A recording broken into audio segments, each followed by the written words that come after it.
Imagina você pedir ajuda para um estagiário que sabe tudo, não dorme nunca, responde em segundos e fala 50 idiomas. Só que às vezes ele vai inventar informação na cara dura e ainda fingir que tudo é verdade. Esse estagiário existe e você provavelmente já usou ele hoje. A inteligência artificial virou essa figura, ao mesmo tempo impressionante e completamente ridícula, dependendo do dia que você usa ela. No momento ela está diagnosticando câncer melhor que médico, e no outro ela está inventando uma lei que simplesmente nunca existiu. Então hoje eu quero contar as histórias mais absurdas e mais engraçadas sobre o que a inteligência artificial já fez de bom, de ruim e de bizarro. E no final você vai entender por que, mesmo com todas essas maluquices, a galera toda aí continua usando inteligência artificial. Então, bora lá? Só que antes de tudo, deixa eu te explicar de um jeito bem simples o que é inteligência artificial. Apesar de eu acreditar que você deve estar até careca de saber, mas vamos lá. A IA não é um robô de olhos vermelhos planejando dominar o mundo. Pelo menos não ainda. Na prática, ela é um programa de computador que aprende com uma quantidade absurda de informação. É como se você lesse a internet inteira, todos os livros do mundo e milhares de conversas, e aí começasse a identificar padrões. Quando alguém pergunta X, por exemplo, a resposta geralmente é Y. E bom, na teoria é simples assim, mas na prática é tão complexo que até quem criou não entende 100% como ela funciona por dentro. E para você ver como ela funciona, você pode utilizar os modelos de linguagem mais famosos que estão aí disponíveis, que são o ChatGPT da empresa OpenAI, o Gemini do Google e o Claude da Anthropic. São os 3 maiores aí, só que cada um tem os seus pontos fortes e cada um com suas esquisitices também. E essa esquisitice tem um nome, a gente chama isso de alucinação, que é quando a IA ela inventa uma informação do nada com tanta confiança que você acredita, na verdade, né? Ela não sabe que ela está errando, ela simplesmente vai preencher as lacunas ali com o que parece mais provável para ela. Pensa numa pessoa que nunca admite que não sabe alguma coisa. Essa pessoa aí é inteligência artificial. E aí a gente vai para o nosso primeiro caso, que seria engraçado se não fosse meio trágico. Em 2024, a Air Canada teve um problema sério. O chatbot de atendimento deles disse a um passageiro ali que havia uma política de reembolso por luto. Só que o problema, essa política aí não existia.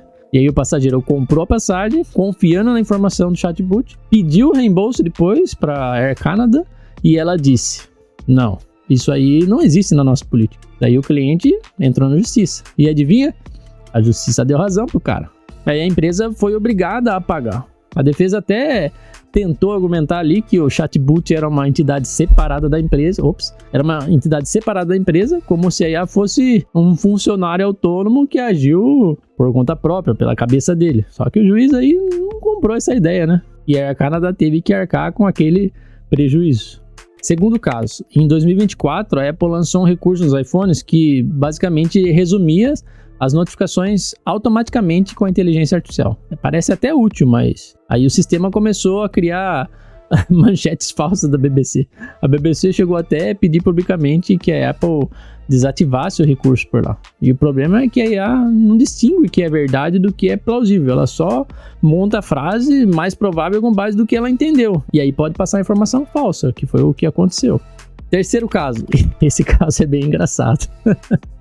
Ainda em 2024, centenas de pessoas eles foram às ruas de Dublin esperando um desfile de Halloween. Só que o evento tinha sido anunciado ali num site de eventos locais que usava inteligência artificial para poder criar a programação da cidade. Só que o problema é que o evento era inventado. A IA simplesmente criou um evento de Halloween em Dublin porque faz sentido, né? Dublin, Halloween, mas o desfile não existia. E aí o site foi desativado depois de toda essa confusão. As pessoas até foram pra rua ali, né? Mas não havia nada. Pelo menos aproveitaram o Halloween. Quarto caso. A prova do 8º ano que derrubou as maiores IAs do mundo. O internauta ele teve a brilhante ideia de dar uma prova de matemática de 8º ano para testar os chatbots mais avançados do mundo. ChatGPT, o Gemini e o Claude. Bom, esse é o time dos pesados. E adivinha? Todos erraram e a mesma questão. Tipo, a mesma questão. Não foi uma questão impossível, foi uma questão de matemática de ensino fundamental. E a discussão que se abriu aí depois disso foi enorme, porque afinal, o que é ser inteligente? Aí raciocina de verdade ou só reconhece padrões? É uma coisa realmente pra gente pensar sobre isso, né?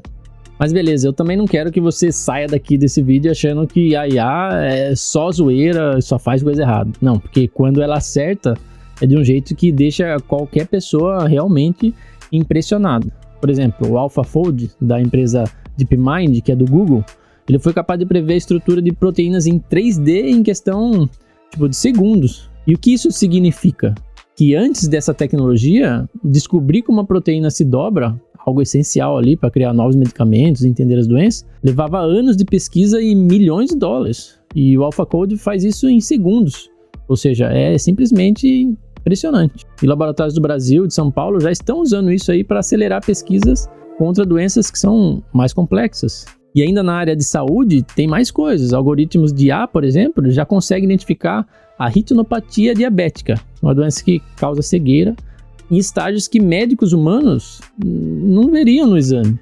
E isso seria bom em locais com poucos médicos especializados, porque isso pode literalmente salvar a visão de muitas pessoas. Outra coisa interessante também é o eletrocardiograma inteligente, que consegue transformar um exame simples de coração em uma análise cardíaca profunda. Hospitais no Canadá e aqui no Brasil, eles já relataram melhora no rastreamento preventivo graças a esses sistemas aí. Então, isso não é ficção científica. É uma coisa que está acontecendo agora e que realmente está sendo muito importante na área da medicina. E já que a gente está nesse assunto, sempre surge uma dúvida que muita gente tem. Afinal, qual IA é a melhor? Isso aí é como você comparar jogadores de futebol. Depende do que você precisa ali no campo. Quer um craque que explica o raciocínio? Usa o ChatGPT. Quer ser mais cuidadoso com as suas informações? Usa o Cloud. Quer integrar o Google com pesquisas em tempo real? Usa o Gemini. E o bom é que hoje você tem acesso a todos eles e de graça. Claro, com algumas limitações. Ou você pode pagar uma mensalidade pequena para que você tenha mais recursos para usar dentro deles. E aí a gente chega num ponto interessante aqui, que a inteligência artificial, ao mesmo tempo, é a coisa mais empolgante e mais frustrante que existe na tecnologia hoje. Ela pode ajudar aí pesquisadores a descobrir remédios que salvariam milhões de pessoas por todo mundo, e no dia seguinte, ela inventa um desfile de Halloween em Dublin. Ela pode também resumir um contrato de 200 páginas em 30 segundos e, às vezes, errar numa conta de 8º ano. Então o problema aí não é a tecnologia em si, o problema é que a gente às vezes trata ela como se fosse um oráculo, como se tudo que ela falasse ali fosse realmente verdade, e não é bem assim, todo mundo sabe disso. Ela é uma ferramenta poderosa como qualquer outra ferramenta. O resultado depende também de quem usa e como usa essas ferramentas. E uma dica simples é: use, aproveite, só que não acredite cegamente. Confira as informações importantes, especialmente se você for tomar uma decisão muito séria baseada no que ela falou ali. E agora eu quero que você faça um teste. Vai no ChatGPT e digita assim: eu devo me inscrever nesse canal? Vai que ela alucine e diga que sim. Aí nesse caso, tá liberado para você acreditar nela. E se esse vídeo te ajudou de alguma forma, ou pelo menos tirou uma risada de você, deixa um like aí, se inscreve no canal se ainda não é inscrito e comenta lá embaixo qual foi a história que mais você achou interessante. Até o próximo vídeo.